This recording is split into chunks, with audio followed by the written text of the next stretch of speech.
know how heavy metal is? And are you aware of the relief that death will give? Do you comprehend? Hey, what's going on, everybody? This is Timothy Gaming in Progress, and as you can see from this single clip here, I am totally an MLG gamer when it comes to For Honor, right? Am I right? No. So what you're saying is a single good game doesn't define one's skill? Oh. Okay. I better go inform every COD montage maker out there ever. I'll be right back. Alright, well, anyway, I do believe myself to be decent at the game, having a closed alpha, a closed beta, and numerous matches in the actual released version under my belt. And before you call me a beater, I know a bunch of other things too. More than you can imagine. More than any info broker. What the hell? If that's true, then you're worse than a beta tester. You're a goddamn cheater, that's what you are! He's a beta tester and a cheater! He's a feeder!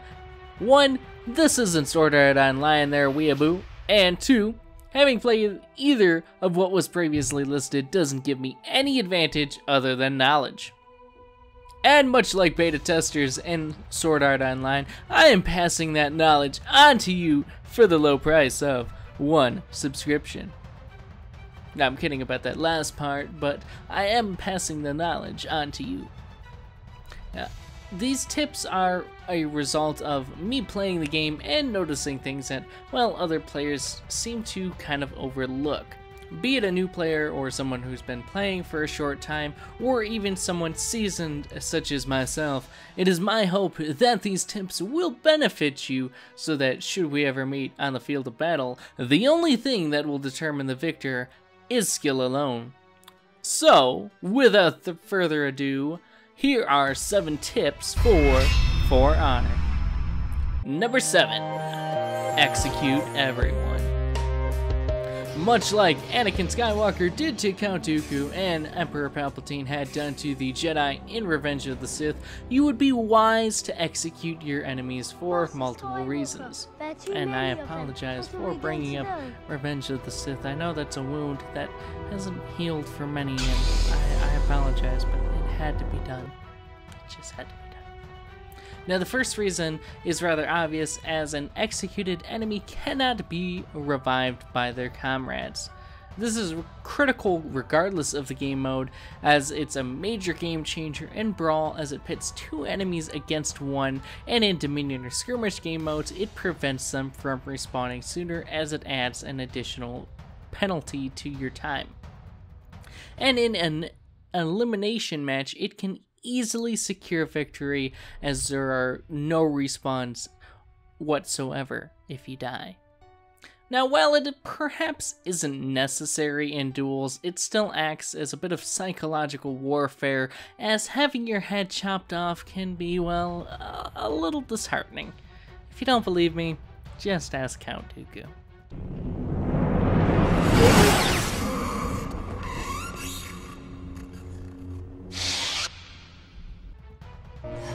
Number 6, mind your zones.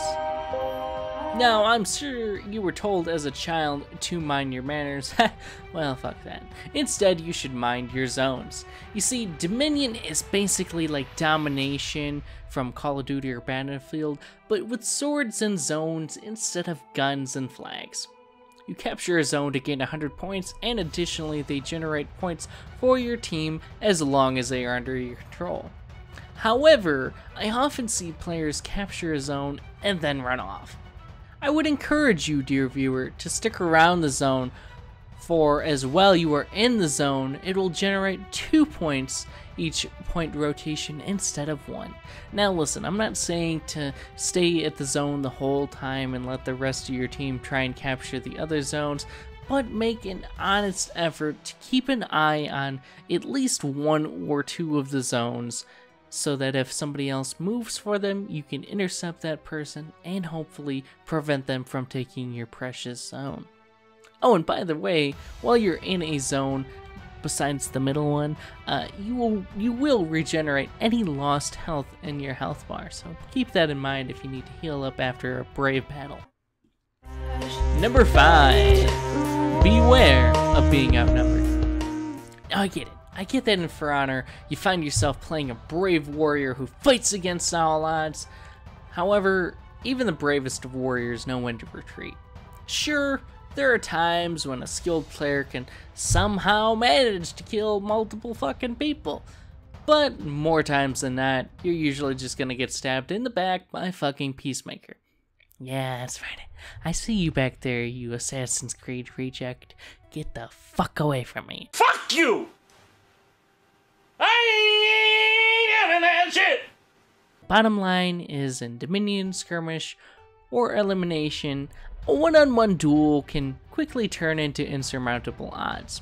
This isn't Halo or some shit where you can kill like 50 guys and not break a sweat. People will fuck you up in this shit.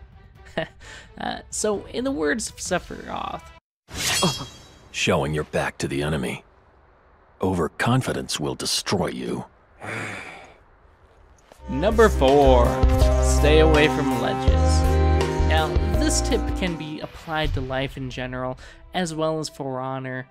In For Honor, Ubisoft, for whatever reason, in its infinite fucking wisdom, thought that it would be an excellent idea to place exposed ledges on basically every goddamn map. And it doesn't seem to matter how much you try to avoid them or try not to push your enemy off the ledge, eventually you or someone else is gonna get shoved off. And what's even more annoying than that is when you, a teammate, and 1 or 2 enemies end up face planting from a cliff onto the ground. There's no skill or stats or tactics, just falling, anger, and death. So, whether you're in a 1-on-1 duel, a 2-on-2 brawl, or a 4-on-4, a ledge can be devastating to all parties involved, as you can clearly see here. The bottom line is, stay the fuck away from ledges. Number 3. If you down an enemy, don't let his allies revive them. Alright, so if you will, picture this scenario for me. Just picture it. You run towards your foe, swinging at him, metal clashes again and again, but in the end, there can only be one winner. You attempt to perform the finishing blow, but you fumble with the controls like a teenage boy fumbling with his girlfriend's itty-bitty bra strap. And instead of beheading your opponent, well, you just go ahead and release their unconscious body onto the ground like a used piece of tissue. However, you remain confident the situation is dealt with, and you move on to your next opponent. As you engage them, you notice your health is low and that maybe you should consider retreating, but then from behind, what's that? A blade piercing your armor? And then you're flipped around to see the familiar face of your previous opponent grin at you just before you feel their blade slice your head clean from your neck. To make a long story short, keep an eye on downed enemies and don't let them be revived. It can be the difference between victory or defeat, especially when one or both of the teams are breaking or you're playing an elimination match or a brawl. So just kind of keep that in mind. Yeah. Number 2, mix things up. It's always a good idea when playing a multiplayer game and, well, life in general, to mix things up from time to time. Try parting your hair. Number 2, mix things up. It's always a good idea when playing multiplayer games and, well, life in general, to mix things up from time to time. Try parting your hair a new way. Try watching a new TV show. Or try playing as someone other than fucking Nobushi with their fucking goddamn bleed attacks. But seriously, whether you're trying a new game mode, switching your warrior's gear around, or playing as a different warrior in general besides the one you main as, it can be both refreshing and educational to get your ass handed to you as a different character every once in a while. Number 1. Fight with honor. Now, I would have thought this last one was rather obvious, but boy, oh boy, was I fucking wrong here. It's not like it's in the title of the game. Well, actually it is, but one of the key aspects of For Honor is honor. As difficult as it can be, you should honor your opponent, which means maybe not shoving them off the ledge and instead fighting them. It also means if you're in a brawl and if you defeat your opponent, wait for the other duel to end instead of rushing like a jackass in and double teaming the other guy. Because you know damn well that when that shit happens to you, it pisses you off, so you know it pisses off other people too. And another little honor tidbit: don't be that guy who basically follows a pack around, follows battles around, and just kind of comes in at the last second for that one little final slither of health and swipes in and gets that takes that little bit of health away and gets the kill, taking it from his ally who basically did all the work. Don't be that fucking guy. Don't be that fucking guy. Do you hear me? Don't. So, hopefully these tips have been helpful for turning you from a pathetic, whiny little noob into an MLG master like yours truly. If you still suck after this, I'm afraid there's no hope for you, my friend. Now, if you found this video dank, be sure to hit that like button, and if you found it cringy as fuck, leave a dislike. Let me know what faction you chose by clicking the poll in the corner, and let me know in the comment section below how you feel about For Honor. The best comment will be, of course, pinned to the top.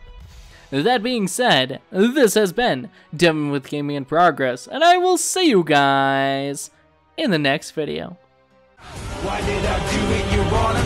For honor, Your Honor. When you're on a roll, you're gonna do the thing.